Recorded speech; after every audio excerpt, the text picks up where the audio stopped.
Asyik! Libur panjang sekolah telah tiba. Aku memutuskan untuk pergi berlibur ke Yogyakarta bersama keluargaku. Aku bersama keluargaku menginap di hotel berbintang yang ada di sini. Kamu tahu tidak kalau hotel itu merupakan salah satu contoh dari perusahaan jasa loh. Oh iya, aku baru ingat kalau aku mempunyai tugas untuk mempelajari siklus akuntansi perusahaan jasa. Yuk bantu aku untuk mempelajarinya ya. Di hotel tempatku menginap ini, mereka mencatat segala transaksi ekonomi secara kronologis dan juga historis. Kata akuntan di hotel ini, setiap transaksi yang berkaitan dengan perusahaan jasa dicatat sebagai bukti transaksi. Bukti transaksi inilah yang menjadi data pencatatan akuntansi bagi perusahaan. Yang selanjutnya, bukti transaksi tersebut dianalisis untuk mengetahui kondisi keuangan perusahaan dalam satu periode akuntansi. Akuntan hotel ini menjelaskan bahwa dalam pencatatan akuntansi perusahaan jasa, seorang akuntan harus melewati berbagai tahapan yang disebut dengan siklus akuntansi. Tahapan tersebut harus dilakukan secara berurutan sampai menghasilkan informasi keuangan yang valid dan akuntabel.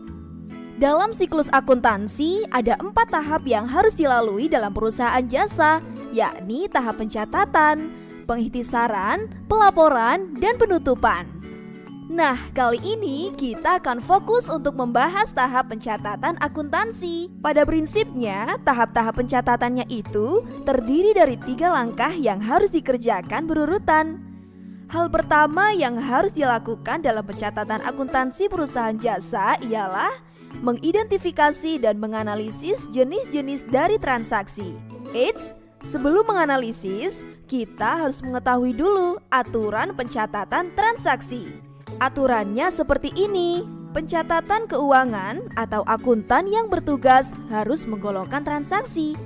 Apakah transaksi tersebut tergolong ke dalam kelompok harta, utang, atau modal, sehingga pembukuan dapat tercatat dengan baik. Perlu dipahami bahwa transaksi yang dicatat hanya yang bisa mempengaruhi kondisi keuangan dari perusahaan, serta mempunyai bukti transaksi yang dapat dinilai secara objektif, seperti tanda terima dan kwitansi pembayaran.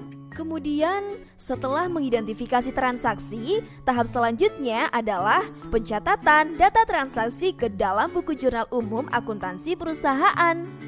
Jurnal tersebut merupakan bukti pencatatan transaksi keuangan yang terjadi pada perusahaan dalam satu periode akuntansi tertentu.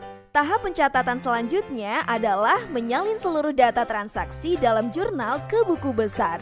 Buku besar merupakan sentral pencatatan segala bentuk perubahan yang terjadi pada suatu akun yang terjadi akibat adanya transaksi keuangan. Terdapat 4 bentuk buku besar yang perlu kamu ketahui. Ada buku besar bentuk T, bentuk 2 kolom atau skontro, bentuk 3 kolom atau berkolom saldo tunggal, dan bentuk 4 kolom atau berkolom saldo ganda. Biasanya yang paling sering digunakan yaitu buku besar berkolom saldo ganda.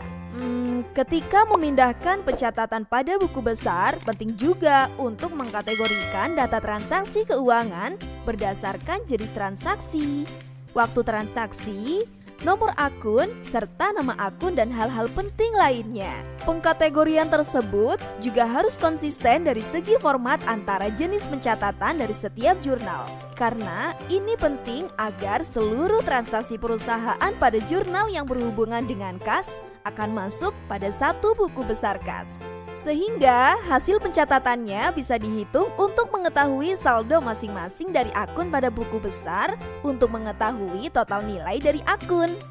Itulah penjelasan tahap pencatatan menurut siklus akuntansi pada perusahaan jasa.